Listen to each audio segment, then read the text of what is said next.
오늘 우리는 두 번째 사도행전적인 바로 그 교회를 꿈꾸면서 모였습니다. 우리가 함께 꿈을 꿀 수 있는 사람이 있다는 건 얼마나 행복합니까? 어떤 일에 대한 비전 또 계획을 가지고 있는데 그 계획이 나 혼자만 노래하다 지치는 게 아니라 함께 부를 노래가 되고 함께 다름질할 목표가 되고 함께 뜻을 같이 하는 사람이 있다는 건 굉장히 큰 힘이 되지요. 여러분과 함께 영동온누리교회의 사도행전적 바로 그 교회를 꿈꿀 수 있어서 행복한 목사입니다. 우리와 함께 이 아름다운 비전을 위해서 계속해서 다름질할 수 있기를 바랍니다. 여기 영종도에 세워지는 우리 교회의 비전은 무엇입니까? 예수님께서 의도하시고 사도행전에서 성취되었던 바로 그 교회, The Church, 그것을 세우는 일입니다. 저와 여러분이 모델로 삼고 싶어하는 초대교회는 그렇다면 완전한 교회였습니까? 결코 그렇지 않았습니다. 왜냐하면 거기도 사람들이 모여 있었기 때문이죠. 지상의 교회는 천사들의 모임이 아니라 죄인이었으나 의롭다고 인정받은 사람들이 구성하는 교회이기 때문에 교회는 여전히 흠도 있고 허물도 있습니다.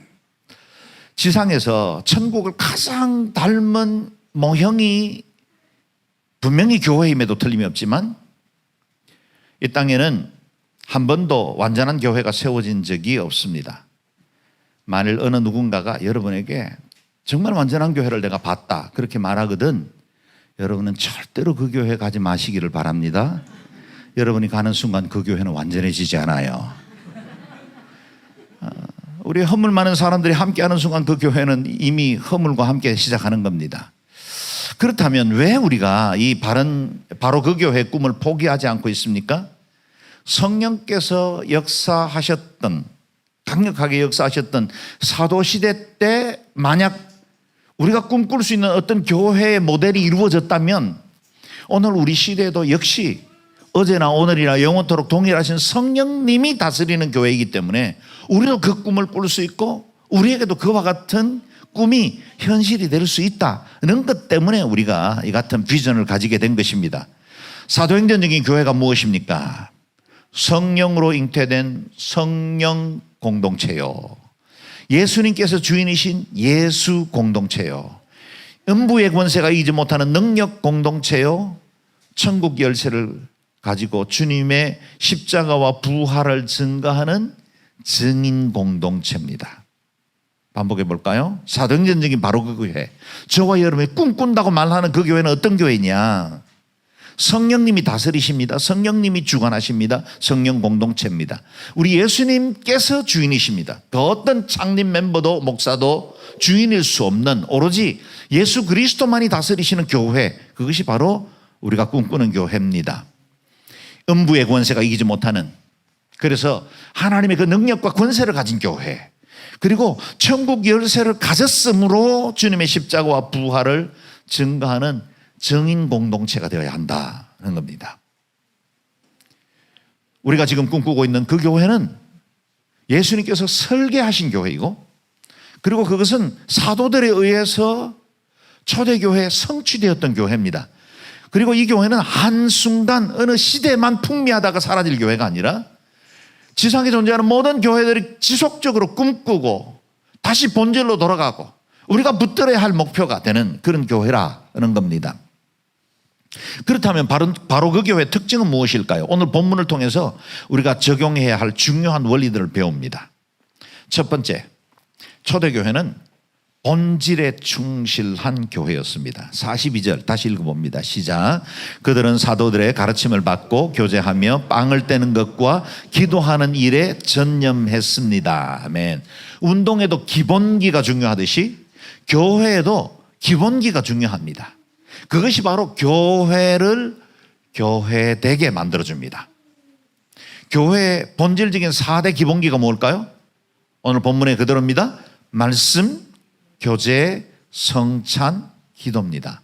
이 네 가지는 예배의 핵심적인 요소들이기도 하죠. 교회의 본질은 예배 공동체여야 합니다. 예배하는 교회. 그야말로 교회의 심장은 예배이고 그 심장이 건강하고 살아있을 때 몸의 모든 지체들에게 건강한 생명력을 부여하고 그것이 오늘 우리가 꿈꾸는 교회들로 나아갈 수 있는 에너지가 되고 능력이 될 수 있다는 겁니다. 바로 그 교회의 기초, 그것은 말씀이라 그랬습니다. 저들은 사도들의 가르침을 받았다 그랬습니다.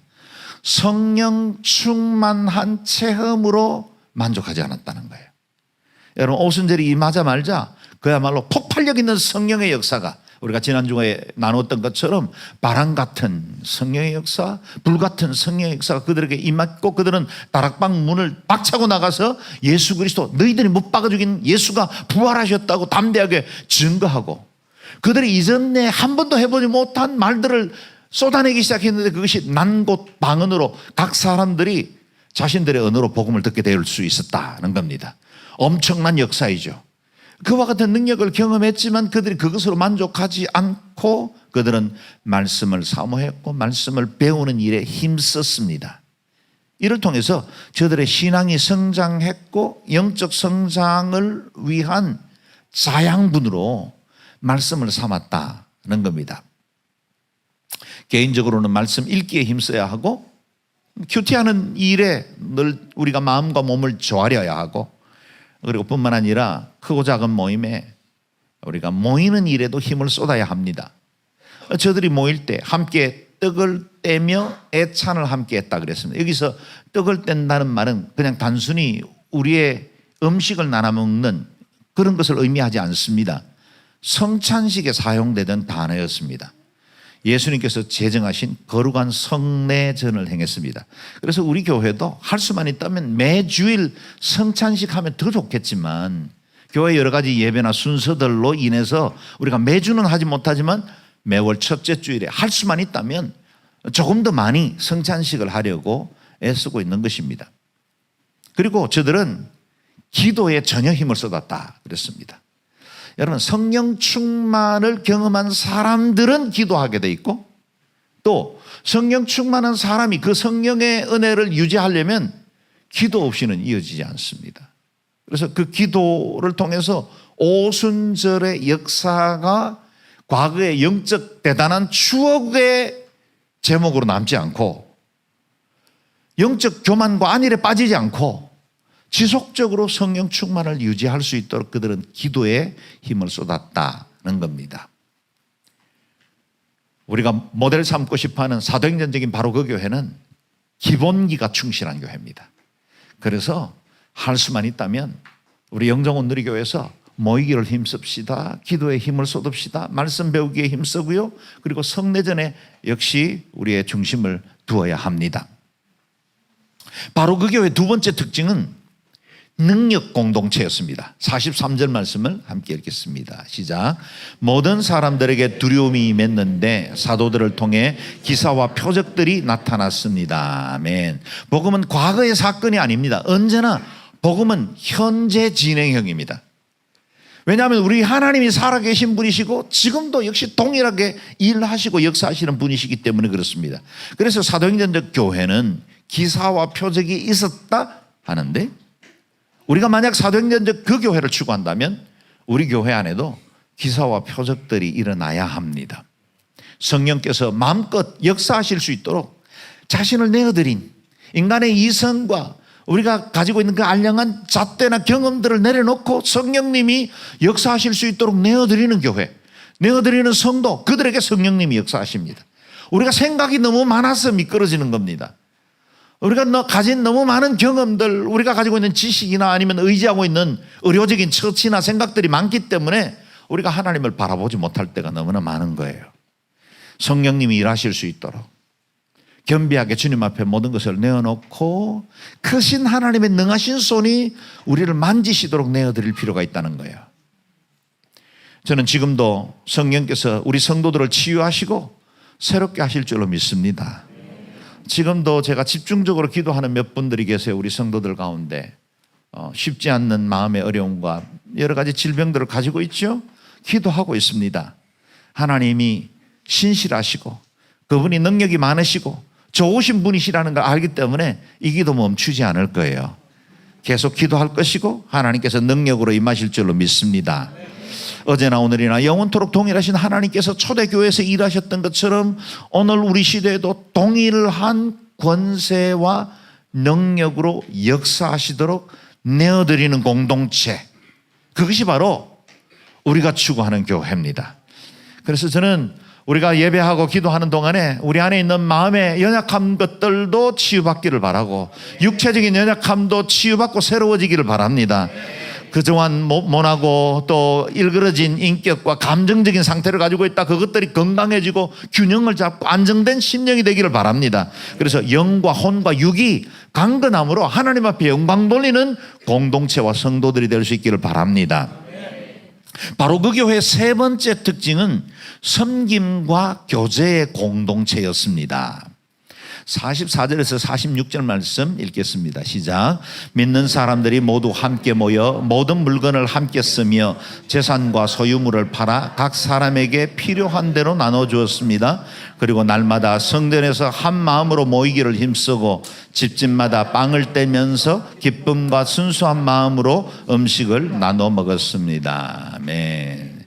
저들은 정말로 아름답고 신실한 교제로 연합되어 있는 신앙 공동체였습니다.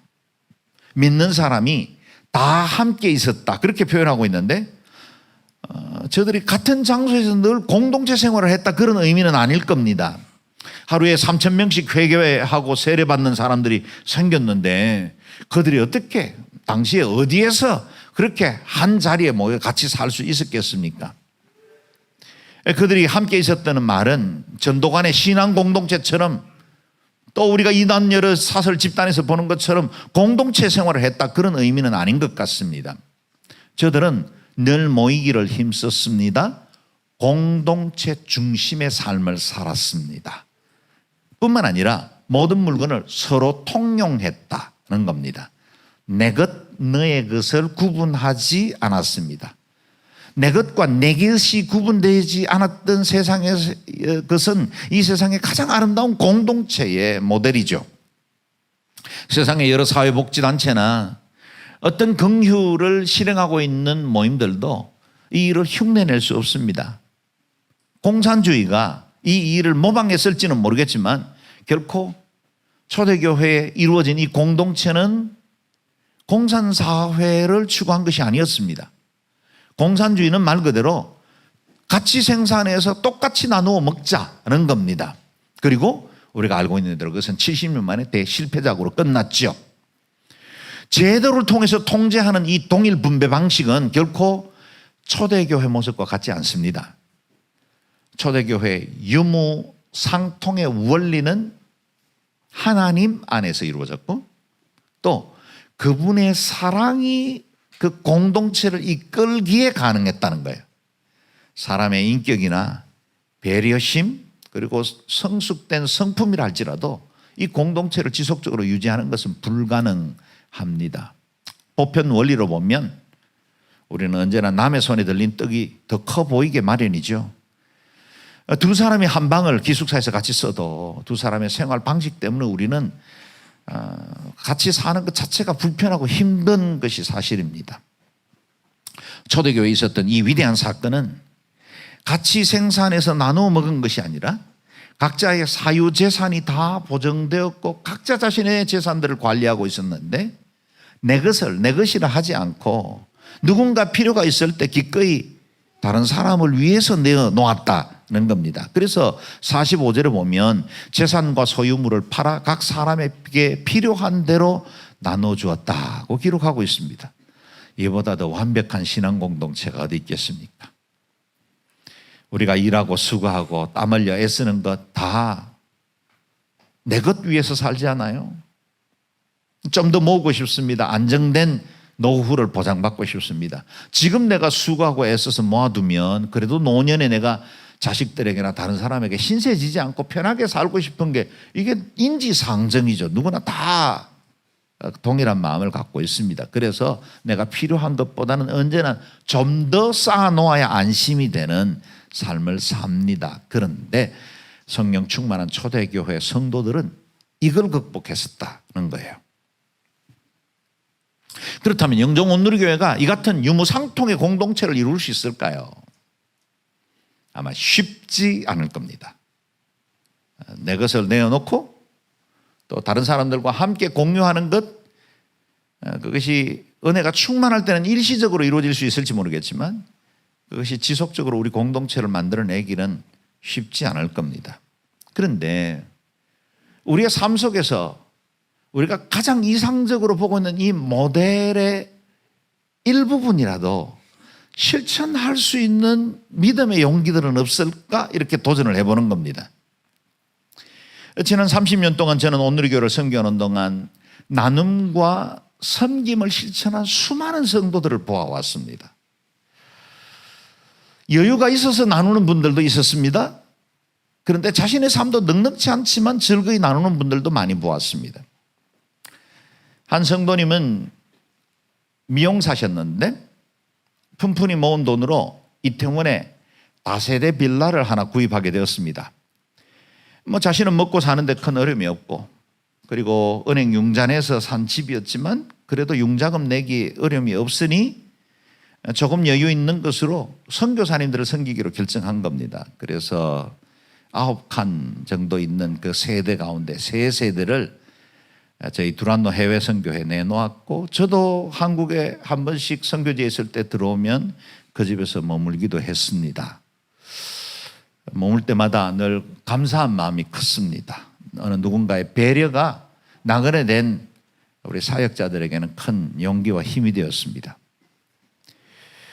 얼마 전에 만난 한 집사님은 생활에 여유가 없는 분이었지만 남편이 예수 믿지를 않아서 혼자 신앙생활하면서 어렵게 하나님 앞에 예물도 드리고 봉사도 하는데, 남편의 동의가 없으니 아무래도 제대로 이렇게 하나님 앞에 드리고 싶은 만큼 드리지를 못해 왔습니다.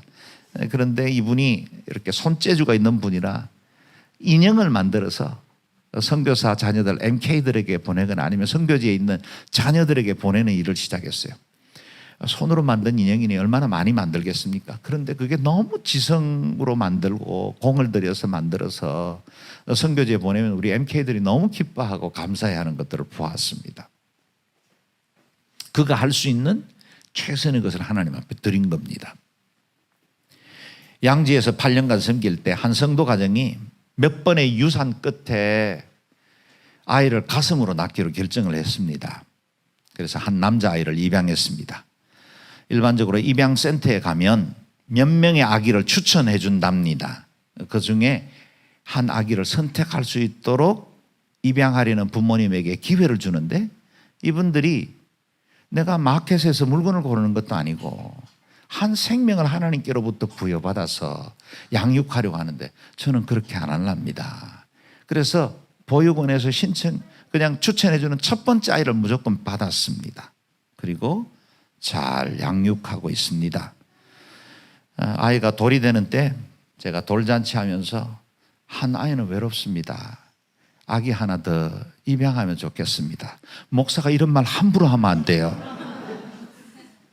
근데 그날 무슨 감동이 있었는지 이제 첫 아이의 그 돌잔치를 하면서 제가 그렇게 도전을 했는데 이분들이 그걸 거룩한 부담으로 받았어요. 그리고 얼마 되지 않아서 목사님 아기 한 명 더 입양하랍니다. 그렇게 결정했어요.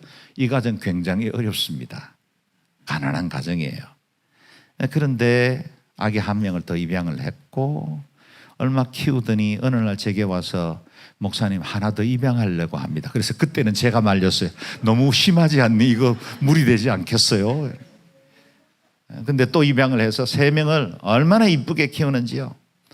경제적으로는 여유가 있는 가정은 아닌데 아이들이 얼마나 밝고 건강하게 믿음으로 잘 자라나는지. 애들 입양할 때마다 40일 새벽기도, 작은 예수 새벽기도 때 40일을 그 겨울에 엄동설 안에 포대기로 싸가지고 다 데려왔어요. 그리고 아이들이 입양될 때마다 40일 기도와 함께 하나님 앞에 아이의 인생을 의뢰합니다. 나는 이런 걸 볼 때 이게 사도생전이지, 우리가 꿈꾸는 교회가 이런 교회지, 그런 생각을 해보았습니다.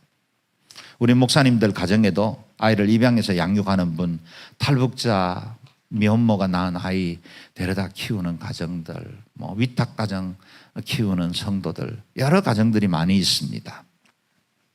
쉽지 않은 일이지만 그러나 우리 가까이에서 사도행전에 있었던 이야기들을 볼 수 있다는 건 얼마나 큰 특권입니까? 이런 이야기들은 너무나 많습니다.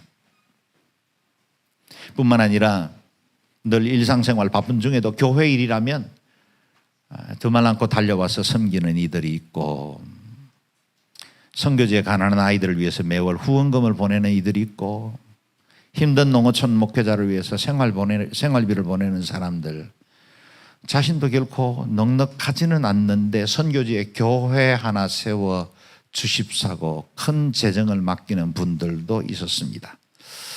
이들이 바로 우리가 추구하는 바로 그 교회를 이루는 성도들이겠죠. 그리고 저는 그동안 정말 거목 같은 믿음의 성도들 곁을 지나면서 제 키가 더 커질 수 있었습니다. 그런 성도들과 함께 신앙생활 하는 것 자체가 너무나 행복한 목사이기도 했습니다.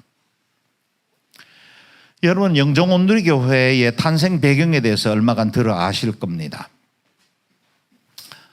제가 실명까지 거론해도 괜찮을 것 같습니다.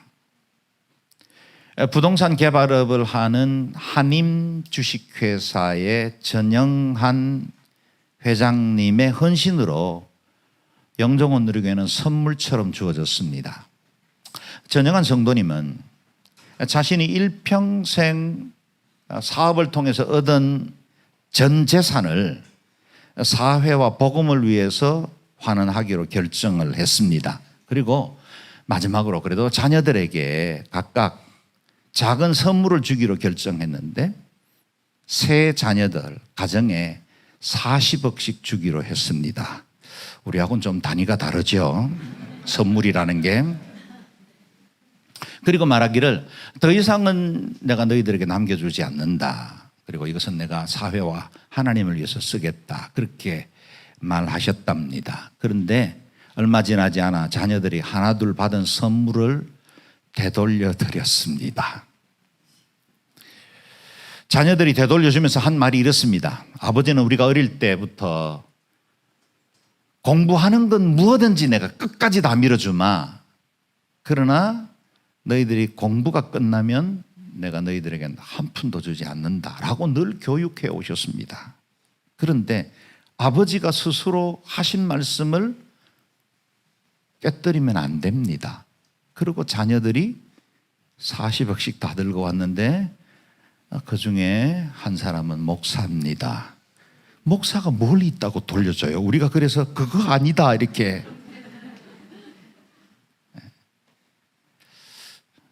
예, 제 목사 수준이 이렇습니다. 저도 막 아깝더라고요, 그냥 돌려줬다는 게. 그런데 그 아버지의 그 자녀들이지 않습니까? 그중 사위 하나는 온누리교회 장로님, 아들은 온누리교회 부목사로 섬기고 있습니다. 아들 목사님은 해외 유학까지 마친 인재지만 신학 공부 이후에는 지금 차도 없어서 버스 타고 교회 출퇴근하고 있습니다. 그렇게 자신도 어렵지만 기꺼이 원칙을 지키고 하나님의 나라와 복음을 위해서 드리겠다고 결정한 거예요. 이렇게 해서 전영한 성도님이 사회와 복음을 위해 드리기로 결정한 것이 1,000억입니다. 그래서 900억은 아시아 저개발 국가의 기독교 정신을 가진 병원을 세우기 위해서 드렸습니다.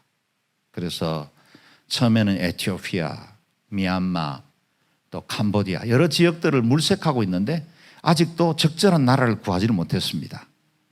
우리나라처럼 세브란스나 동산병원이나 전주예수병원이나 이렇게 선교사들이 들어와서 세운 병원으로 인해서 우리가 그때 얼마나 가난하고 얼마나 힘들었습니까? 그때 병으로 죽어가던 사람들, 한센시 병으로 죽어가던 사람들, 이런 사람들을 돌본 이런 그 선교사들의 그 은혜에 감동이 되어 이분도 그렇게 섬기고 싶어서 900억을 재단에 쾌척을 하고 기다리고 있는데, 여러분 어느 나라도 대한민국 같이 준비된 나라가 없는 거예요. 여러분 우리나라 이렇게 세브란스나 이런 동산병원 같이 이런 병원들을 보면서 선교지에 가면 다 병원들이 그렇게 될 거라고 생각하지만 전 세계에 이렇게 성공한 케이스는 거의 없습니다. 이후에 현지인들 손에 넘어가는 순간 거의 말아잡수십니다. 미얀마 같은 데에도 아주 그곳의 보건 장관과 총리들까지도 다 환영했지만 실제로 작업에 들어가면 실무들이 다 브라이브를 요구하는 거예요. 자기 배 채우려고 하지 국민들을 위해서, 어려운 국민들을 위해서 의료 혜택을 만들어야 되겠다 이런 생각을 가진 사람이 많지 않습니다. 우리는 고종강제부터 이 일을 승인하고 그렇게 해왔기 때문에 아무런 탈 없이 여기까지 기독병원에 정말 아름다운 정체성을 유지하면서 성장해 온 거지. 다른 나라에 그런 예들이 쉽지 않습니다.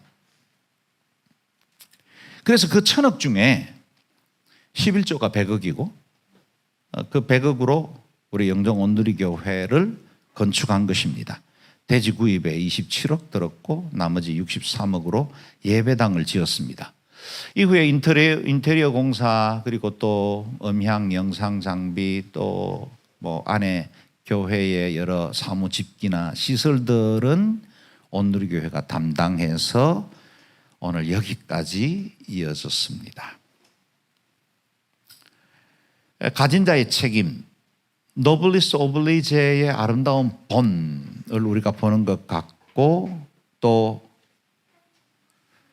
우리 주변에서 사도행전적 삶을 살아가는 사람을 두고 있고 무엇보다 영정온누리교회 성도인 저와 여러분은 이 일에 증인이 되기도 하고 그들의 헌신의 선물을 직접 혜택을 받아 누리기도 하고 또 이 아름다운 유지를 받들어서 아름다운 이 사역을 이어가야 할 사명도 가진 자가 되었습니다. 우리 전영한 성도님이 몇 차례 우리 교회 예배에 오셨는데 모르시죠? 조용히 다녀가셨습니다. 그리고 자신을 소개하는 것을 부담스러워합니다. 첫 만남 때 목사님 저를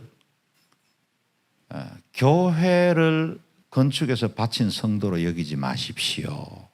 그러면 목사님이 저를 대할 때 부담스러울 겁니다. 저는 하나님께 드렸고 그 하나님께서 온누리교회에 이걸 맡겼고 온누리교회가 지은 건물이니 이건 제가 무슨 칭찬을 받아야 할 일이 아닙니다. 자신의 주장할 수 있는 권리와 자랑 다 내려놓고 하나님께만 영광 돌리는 삶의 향기에 절로 고개가 숙여졌습니다. 설교 예화집에 등장할 법한 이 아름다운 헌신이 우리 교회의 출발이 됐다는 것, 그건 우리에게는 얼마나 큰 특권입니까? 은혜이기도 하고 또 거룩한 부담이기도 합니다. 지난 주일 교회 사랑 주일로 지키며 성도들이 물품 헌금에 귀한 헌신으로 동참해 주셨습니다. 제가 개인적인 생활 형편들은 다 알 수는 없습니다. 그럼에도 상식적으로 봐도 많은 분들이 힘에 지나도록 들으신 것 같습니다. 목표 금액이 다 채워진 건 아니지만 이번 주일까지 헌금이 모아지면 필요 물품의 구입이 어려움이 없을 것으로 기대하고 있습니다. 제가 30년 이상 목회하면서 알게 된 것은 헌금도 헌신도 능력 있는 사람이 하는 게 아니라는 거예요. 마음이 있는 사람이 합니다. 주를 향한 사랑과 헌신이 있어야 하는 거지 가진 게 많다고 해서 하는 것도 아니요, 없다고 해서 못하는 것도 아닙니다. 하나님께서 우리 영정온누리 공동체의 우리 성도들과 함께 예배실에 의자나 일부 집기라도 우리가 준비하자고 한 것이 저는 개인적으로 굉장히 기쁘고 저희 가정 역시 기쁨으로 예물을 드렸습니다. 이 영광스러운 일에 작은 일이라도 참여할 수 있다는 것이 우리에게는 얼마나 큰 특권입니까? 그리고 이것이 아름다운 예배 공동체를 이루어 나가는 귀한 디딤돌이 될 것이라. 그래서 소망과 기대가 점점 자라고 있고 할 수만 있다면 하늘 프라자 제가 너무 정이 들었지만 빨리 떠나고 싶습니다. 저 교회가 너무 지금 아름답게 지어져 가서 우리가 빨리 그곳에서 우리 성도들과 영광스럽게 하나님 앞에 예배하고 싶은 소망이 점점 더 익어가고 있습니다. 기대하셔도 괜찮습니다. 여러분, 또한 교회는 교제 공동체입니다. 우리 교회 안에 서로를 향한 깊은 신뢰와 사랑이 자라나기를 기대합니다. 생각해 보십시오. 우리는 이전에 좋던 것 이제는 값없다고 세상에 등을 돌린 사람들입니다. 맞습니까? 네 분만 그렇게 하셨고 아직 세상에 마주서 계시는군요. 제가 다시 묻겠습니다. 우리는 이전에 좋던 것 이제는 값없다고 세상에 등을 돌린 사람들 맞습니까? 네. 아멘. 아멘이시죠. 네. 뭐 약간 미련 있다고 해서 그거 아멘 못하면 안 됩니다. 그냥 아멘 하시면 되는 거예요. 그러다 보니 예전에 친했던 친구들, 동창들 만나도 이전처럼 재밌지 않죠. 제게 정말 어린 시절에는 죽고 못 살았던 친구들이 여럿 있습니다. 물론 뭐 청소년 시기에도 길거리 같이 몰려다니다 깡패 만나가지고 서로 함께 두드려 맞으면서 뭐 견뎠던 그런 친구들이에요. 정말 우리가 그때는 내가 생명이라도 드릴 수 있겠다 이렇게 하던 친구들이 있었어요. 근데 제가 고3 말년에 교회를 다니기 시작하고 예수를 믿고 그리고 나서 시간이 지나면서 이 친구들 만나니까 말이 안 통해, 말이. 그리고 처음에 뭐 너 잘 지냈냐, 그동안 어떻게 지냈냐, 애들은 뭐 그러고는 할 말이 없어요. 이게 가치관과 세계관이 너무 다르니까 말이 안 통하는 거예요. 뭐 술의 힘에 의지해서 속마음 틀어놓는 것 예수쟁이들보다 낫다 이렇게 이야기하는 사람들, 남자들 중에 가끔씩 있어요. 착각하지 마세요. 착각하지 마세요. 술 힘으로 의지해가지고 마음 틀어놓는 게 진짜 관계가 될 것 같죠? 안 돼요. 그리스도 예수 안에서 성령의 매는 줄로 만나는 것보다 더 깊고 온전한 교제와 관계가 어디 있겠습니까? 누구와 마음을 나누고 누구를 통해 친밀함 얻을 수 있겠습니까? 우리는 이제는 조금 전에 찬송 불렀잖아요. 이 세상 사람 날 몰라줘도 뭐 뒤돌아서지 않겠네. No turning back, no turning back. 이제는 뒤돌아설 데가 없다니까 우리가. 그랬다면, 그렇죠? 우리가 만약 옛 과거의 사람들과 선을 그었다면 이제 누구하고 만나겠어요? 누가? 누구랑 정을 나누고 누구랑 친밀함을 나누겠어요? 우리 교회 공동체에 있는 성도들인 줄로 믿습니다. 여러분, 다른 친구들 또 친척들도 1년에 여러 차례 뭐 서너 번 만나고 말 일이지만 우리는 매주 만나잖아요. 그리고 저와 여러분 같은 이런 열심당원은 금요일 저녁에 또 만나잖아요. 그러면 우리가 진짜 가족이지. 우리보다 더 가까울 사람이 어디 있겠어요? 그래서 여러분, 할 수만 있다면 교회에서 진짜 좋은 사람들 많이 만날 수 있기를 바랍니다. 그래서 너무 조심스러워하지 말고 너무 경계하지 말고 내가 한 걸음 좀 앞서 나가서 그에게 먼저 손도 내밀고 만나고 뭐 간혹씩 안 맞는 사람들도 없지 않아 있을 겁니다. 우리가 다양한 배경을 가진 사람들이니까. 그러나 우리가 그 가운데서 좋은 사람 만나서 서로 의지하고 존중해주고 이 본질에 해당되지 않는 거라면 비본질적인 것들은 그냥 적당히 눈도 좀 감아주고 뭐 그럴 수 있구나, 저 사람 나하고 이렇게 다르구나, 그렇게 이해하고 서로 받아들이면 우리 교회 공동체 성도들보다 정말 좋은 사람이 어디 있겠습니까? 그리고 우리 이 땅에서 육체를 입고 있을 때뿐만 아니라 영원히, 아이고 머니나 우리가 영원히 만난다니까요. 그 인간 영원히 본다고 한번 생각해 보세요. 빨리 마음 정리하셔야 돼요. 돌아서서 그래 저 사람 예수 믿는 거 틀림없고 나도 예수 믿는 거 틀림없으니까 빨리 내가 마음 고쳐 먹어야지. 그게 좋습니다.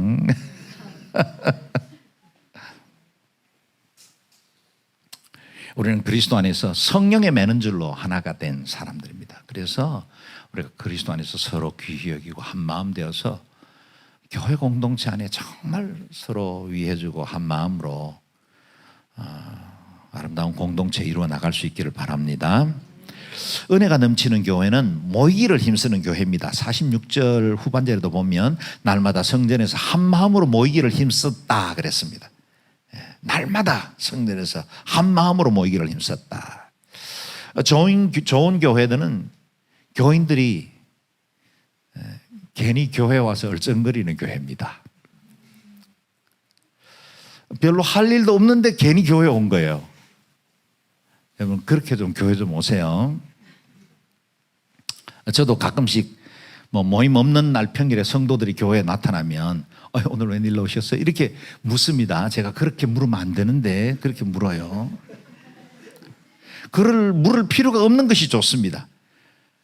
아무 일 없어요. 그냥 교회가 좋아서 왔어요. 이렇게 답하고 말할 수 있는 그런 고백이 자연스러운 교회가 되면 좋겠습니다.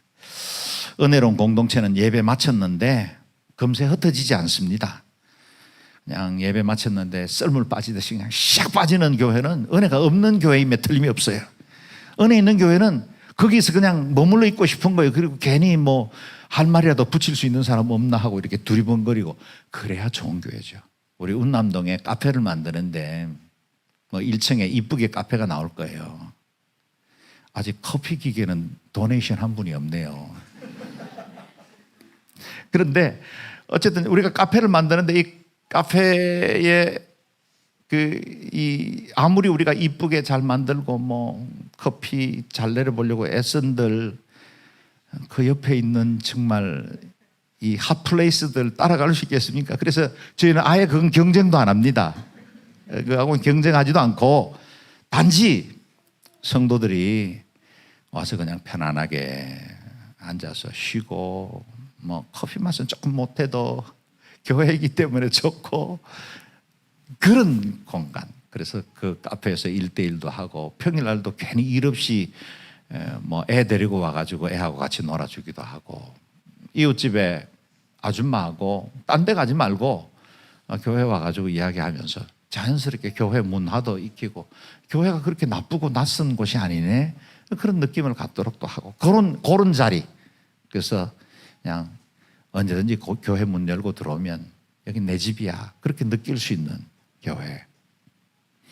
그런 공간이 됐으면 좋겠습니다. 46절에도 보면 날마다 성전에 모이기를 힘쓰고 또 집에서도 모였다 그랬습니다. 집집마다 빵을 떼면서 기쁨과 순수한 마음으로 음식을 나눠 먹었습니다. 저들은 함께 모여서 예배했고 흩어져 작은 그룹으로 모여 음식을 먹고 교제하고 말씀을 배웠다는 겁니다. 이게 온누리교회 순입니다. 순공동체. 수는 작은 교회죠. 이 작은 교회들이 함께 모여서 큰 교회가 되면 그것이 바로 영종 온누리교회가 되는 것입니다. 그래서 순의 건강성이 곧 온누리교회의 건강성을 말해줍니다. 우리 교회 주일 이 좁은 공간에 1, 2부 예배 약 300명 아이들 포함해서 가까이가 모여서 예배하고 있는데 아직은 서로 모르는 얼굴 모르는 사람들이 많을 겁니다. 낯설기도 하고 다 아직은 조심스럽기도 하고. 그러나 할 수만 있다면 우리 교회 공동체가 저기 우리가 운남동에 들어가기 전에 이곳에서부터 좀 서로 좀 알고 함께 좀 힘을 모으고 교제하고 그래서 마음 편하게 함께 들어가는 그런 교회, 그런 교회가 되었으면 좋겠습니다. 제가 오늘 사족이 많았습니다. 바로 그 교회 네 번째 특징은 세상을 향한 교회라 그랬습니다. 47절 말씀 같이 읽겠습니다. 시작. 그리고 하나님을 찬양하고 사람들로부터 칭찬을 받아 주께서 날마다 구원받는 사람들을 더하게 하셨습니다. 아멘. 사도행전적인 교회는 세상으로부터 두려움을 받는 교회, 경외심을 갖게 하는 교회. 그래서 온 백성에게 칭송을 듣는 교회였다는 겁니다. 그래서 47절에도 보면 사람들로부터 칭찬을 받았다라고 말씀하죠. 오늘날 저는 교회가 세상으로부터 지탄이 된 대상이 된 적도 없었던 것 같습니다. 사실은 우리가 교회에 대한 기본적인 이해는 건물만 봐도 신성한 어떤 느낌을 갖게 되고 그리스도인들은 뭔가 다른 사람들처럼 여기고 목회자는 레버런드 존경받는 사람이라고 부르던 그게 교회의 기본이었는데 최근 우리를 안타깝게 하는 여러 통계들을 보면 교회는 세상으로부터 신뢰와 존경을 잃어버린 것임에 틀림이 없습니다. 많은 구도자들이 교회를 찾았다 실망을 안고 교회를 떠나기도 합니다. 교회는 다시 거룩의 능력을 회복해야 합니다. 우리가 거룩해져야 교회가 거룩의 능력을 되찾을 수 있습니다. 세상이 두려워할 수 있는 공동체. 당신들은 그래도 나와는 다른 어떤 세계관, 다른 어떤 그 영적인 것들을 가지고 있는 사람이라고 여길 수 있게 해야 된다는 거예요. 우리가 세상과 어떤 담을 쌓고 그들과 다른 어떤 특별한 존재가 되자는 뜻이 아닙니다. 여러분, 분리와 구별은 다른 거죠. 우리는 구별돼야지 분리돼서는 안 됩니다. 우리는 세상 한가운데 있지만 세상 사람들에게는 그들에게 구별된 그 무엇이 있는 것이 보여야죠. 그래서 그 사람에게는 말 함부로 못할 것 같고 정말 음담패설 같은 농담하다 내가 그 자리에 딱 들어가면 말을 딱 거치고 다른 말들을 하기 시작하고 이래야죠. 그게 우리의 거룩의 능력이고 인격의 향기가 되지 않겠습니까? 우리는 세상을 섬기고 세상을 치유하는 교회가 되어야 합니다. 세상의 빛입니다. 세상의 소금입니다. 그래서 저는 영종 온누리교회가 영종 땅에서 칭송받는 교회가 되기를 소망합니다. 우리 성도들이 삶의 터전 곳곳에서 칭송받는 성도들이 되기를 바랍니다. 마지막으로 바로 그 교회의 5번째 특징은 성장하는 공동체입니다. 본문 47절은 주께서 날마다 구원받는 사람들을 더하게 하셨다라고 말씀하고 있습니다. 사도행전적 교회는 살아있는 교회이기 때문에 언제나 꿈틀거렸습니다. 생명력이 있었습니다. 여러분, 살아있는 존재는 꿈틀거려야죠. 그냥 있으면 안 되죠. 마뉴먼트로 만들면 안 됩니다. 기념비적인 어떤 교회가 남아있으면 안 되죠. 그 건물 보니까 정말 고색 창년하고 스테인드 글라스와 그 교회의 파이프 오르가는 정말 오래된 거야. 그게 무슨 교회입니까? 교회는 생명력을 가져야 합니다. 살아있는 존재가 되어야죠. 그 살아있는 것들은 변화합니다. 살아있는 것은 성장합니다. 그래서 저는 우리 교회가 이렇게 계속해서 성장하고 있는 것에 대해서 하나님 앞에 감사하고 있습니다. 사도행전의 교회들도 계속해서 성장했는데 사도행전 2장 41절에는 그 말을 받은 사람들은 세례를 받으며 이날에 신도의 수가 3,000이나 더하더라 했습니다. 이어서 4장 4절에는 말씀을 들은 사람 중에는 믿는 자가 많으니 남자의 수가 약 5,000이나 되었더라 그랬습니다. 이어지는 5장 14절에는 주께 믿고 주께로 나오는 자가 더 많으니 남녀의 큰 무리더라. 숫자를 세는 것이 의미가 없을 정도가 되었습니다. 6장 7절은 하나님의 말씀이 점점 왕성하여 예루살렘에 있는 제자의 수가 더 심히 많아지고 허다한 제사장의 무리도 이 도에 복종하니라. 살아있는 모든 것은 성장합니다. 우리 교회가 성장하기를 바랍니다. 저는 예배 참석자의 숫자가 단순히 증가하는 것을 말하는 게 아닙니다. 그럴 때 우리에게 힘도 있고 또 기쁨도 있지만 그것이 우리의 궁극적인 목표가 아닙니다. 교회가 참으로 잃어버린 영혼들을 구원하고 그래서 교회의 수평이동으로 채워지는 교회가 아니라 예수 믿어서 은혜 받았더니 내가 감사하고 내가 경험한 이 복음이 너무나 귀하고 놀랍고 내가 받은 이 은혜 이 사람도 좀 받았으면 좋겠다 그런 생각으로 다른 사람들에게 전도하고 교회에 데려오고 그래서 그들이 예수 믿기 시작하고 그래서 더하는 숫자 말이죠. 저는 그런 숫자를 소망합니다. 그래서 우리 교회가 이 지역사회에 잃어버린 영혼들을 구원하고 하나님의 나라를 확장하는 일에 쓰임 받기를 원합니다. 제가 요즘 이제 드는 생각 중에 하나는 건강하고 좋은 교회만 만들어도 전도는 되는구나 그 생각을 했습니다. 여러분 우리 교회의 성도들 중에 예배 드리는 분들 중에 그야말로 70평생에 한 번도 교회 다녀보지 못한 분이 나오고 계세요. 매주일 꼬박꼬박 잘 나옵니다. 얼마나 좋은지 모르겠어요. 얼마나 감사한지 모르겠어요. 여러분 예수 그냥 그동안 피상적으로 믿고 또 안 믿다가 어느 날 교회 나오기 시작하면 저는 그렇게 귀하고 이뻐요. 제가 여러분 좀 예수 이제 막 초신자 아직도 예수 잘 모르는 분이 예수 믿는 분 좀 특별히 편애하더라도 여러분 이해하세요. 제가 이건 진짜 편애합니다. 어쨌든 예수 안 믿던 사람들 돌아오면 너무 기뻐요. 저는 그런 무리들이 우리 영정원들이 공동체에서 많아지기를 바라고, 저와 여러분 깨어서 기도하고 은혜 받는 우리가 이 복음 전파하고 많은 사람들에게 예수 그리스도가 주시라는 것을 증거하는 일에 쓰임받는 저와 여러분 되시기를 바랍니다. 뿐만 아니라 교회 공동체도 성장하고 우리 성도들 개인도 함께 자라남으로 하나님 앞에 영광 돌리는 영정원 누리교회 되시기를 주의 이름으로 축복합니다. 아멘. 기도하겠습니다.